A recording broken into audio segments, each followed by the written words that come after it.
Good morning. I hope we're going live now. This is my first Facebook Live. So, yes, I see a little thing that says live. So, welcome to the Can Be Well Thursday Facebook Live.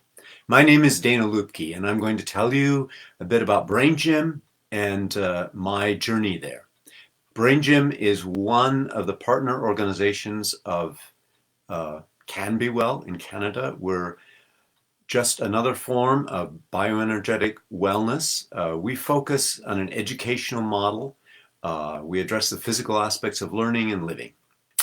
So, I thought the best way to sort of give you an idea of what Brain Gym is and how it works is to tell you how I discovered how it worked. So, about a little over 30 years ago, I was at a point in my life where I realized I was kind of stuck in certain ways and needed some help moving forward. So I found a counselor, a lovely fellow, who told me after a few sessions that he thought that Brain Gym might be really helpful to me. So I did a Brain Gym session, and lo and behold, here we were making shifts in the way I was functioning through movement. Now, I should have told you that I'm a dancer. So this felt quite easy to me. I thought, oh my God, can I make shifts without a whole lot of mental effort? That would be really nice. So time went on, and my theater and dance company was invited to Singapore to theater and dance festival there. And I was going to be performing my one-man dance show, which at that time was about 70 minutes of uninterrupted dance with just a few little introductions between pieces to help invite the audience into what the pieces were about. And I hadn't performed this for over a year. Now, 70 minutes of dance is a lot of movement to remember. And I don't actually notate my dance. At that time, I had some videos of the production. I had an old TV monitor, very grainy, and the process for me to learn the dance was to watch it all on the video screen, much as we are now doing so much, but back then it was something new. Problem is they didn't have the ability to flip things around so you were a mirror image. And so I would have to be turning and looking, and it could be very frustrating. And you could get really stressed out doing this. And because we were touring a lot at the time, I only had about, I think I had 4 days, 4 days to relearn all this choreography and get ready to go and do it in Singapore. And a Brain Gym 101, the first level of Brain Gym 101 class came up to my attention, and I thought, oh my gosh, I really want to do this. This really feels right. It was one evening intro and then 2 more full days. And I thought, so do I want to spend 4 days learning this choreography, which was not a lot of time to do it, relearn it, or do I go to the Brain Gym for 2 days and have 2 days to learn the choreography? And I followed my heart, which was telling me, you need to do the Brain Gym. Well, what happened was I became so integrated for learning through that 2-day Brain Gym course, it's now a 4-day course, that the learning was quite easy, even with the monitor where everything looked backwards. And one of the things that really helped me was water, just understanding how important water was. Now, I know 2 weeks ago, Linda Easthouse gave a wonderful explanation of why water is so helpful to our health, to our learning, to the functioning of our brain. And so that alone really helped me. And then with the Brain Gym activities to keep both hemispheres of my brain active, I found that it was actually so much easier to learn that choreography. And as I continued to do the Brain Gym when I got to Singapore, I felt that I had done that production the best that I had ever done it up to that point. And we were also in residence at the United World College in Singapore. It's the grade 13, although this school in Singapore has children from middle school on up. And the idea was my partner was going to be teaching acting and I was going to be teaching dance, except that the phys ed department decided they didn't want me teaching in their department. So I'm sitting in the staff room and bubbling about Brain Gym, and the 8th grade English teacher said, you know, I have 2 remedial English classes. Kids are really struggling. Do you think it might help them? And would you be willing to come and teach my class? I said, sure. So the first day, she had 2 different classes, and the first day, the first class, she wanted me to do a balance for reading. So we did this process, and I noticed there was one boy in the class who could not do cross-lateral movement. That's movement where you move one side of the upper body and the other side of the lower body at the same time. You can do it lots of different ways. He was unable to get that hand going with that leg. So, and this is the wonderful thing about bioenergetics, is that the energy of everyone can help each other. So the whole class, we came back and back in the balance to those cross crawls. And I assisted him a little bit physically as well. And it clicked in. And as soon as it clicked in, the whole balance for reading was complete. And he could read so much, with so much more ease. A few days later, we decided to take a little break from our teaching and go to the island of Bali. And we stayed at an ashram that took in orphans. Now, these were not child orphans. These were young people, young adults who didn't have the support of their families, which is so important there. And the woman who ran it said, could you help one of our young fellows? He was 19 years old. She said, he's really struggling. So he didn't speak a lot of English. That was one thing she was hoping would improve, was his ability to learn English, which they all learned there, and to be able to write. And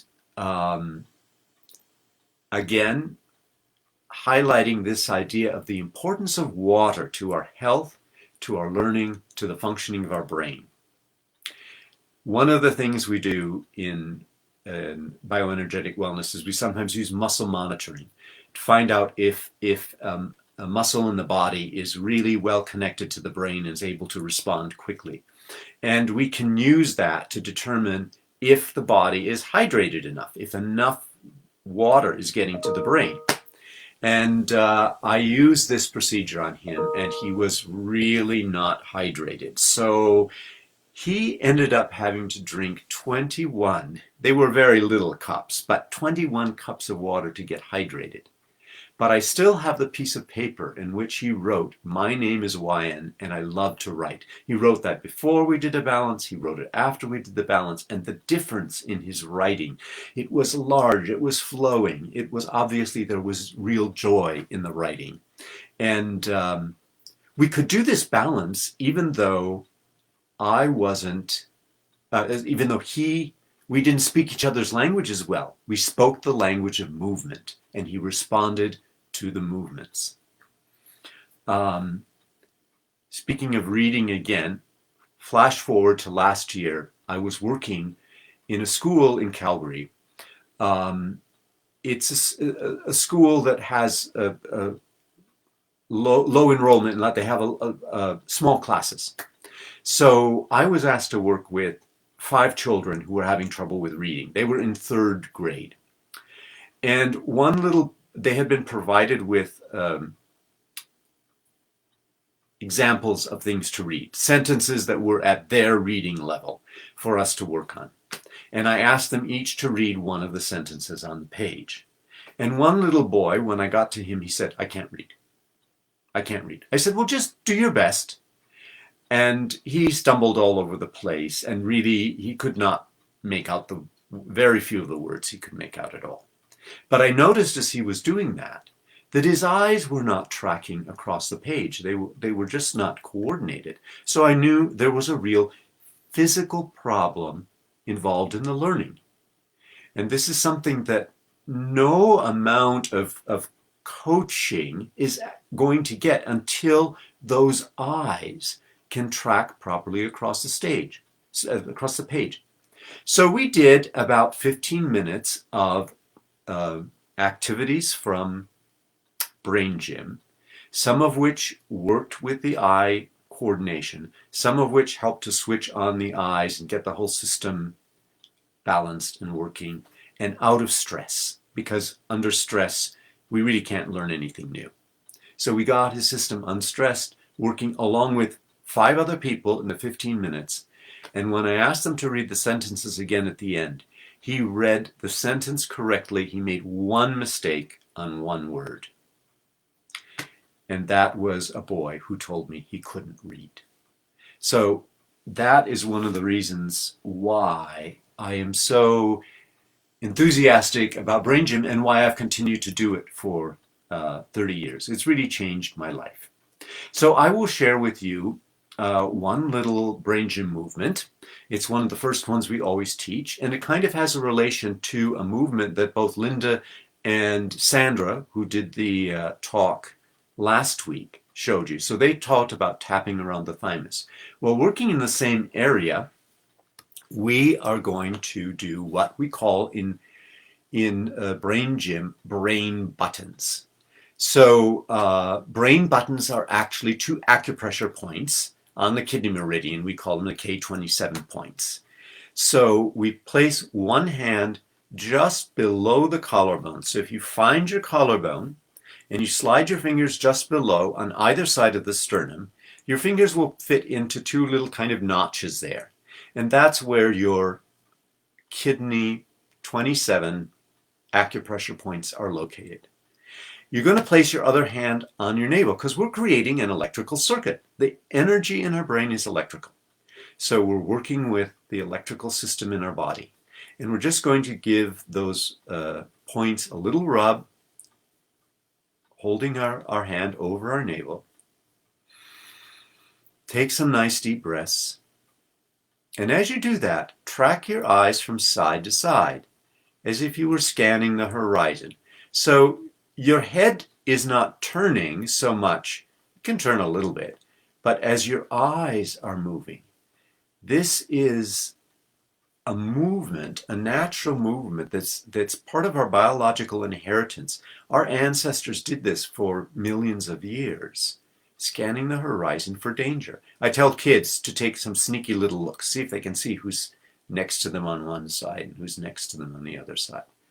But it's the idea of scanning the horizon, because that tells our nervous system that there's no lion ready to pounce on us. We're okay, and we can release our sympathetic nervous system. We can release our vigilance, and then we're able to learn new things. We're also able to function in life with much more ease, because when we're in stress, we all know what that's like.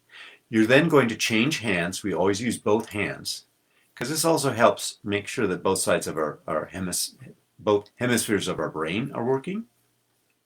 And once again, tracking your eye from one side to the other side and taking some nice deep breaths. And even if you just hold your hands there and pause, you might notice if the energy in your body has shifted.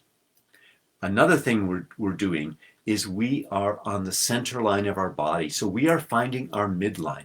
And that is so important for us to know where that is. That's our center. And that physically is how we remain centered.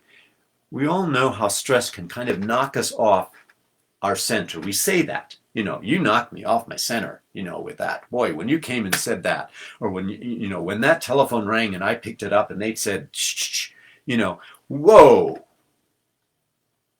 off our center. We say it.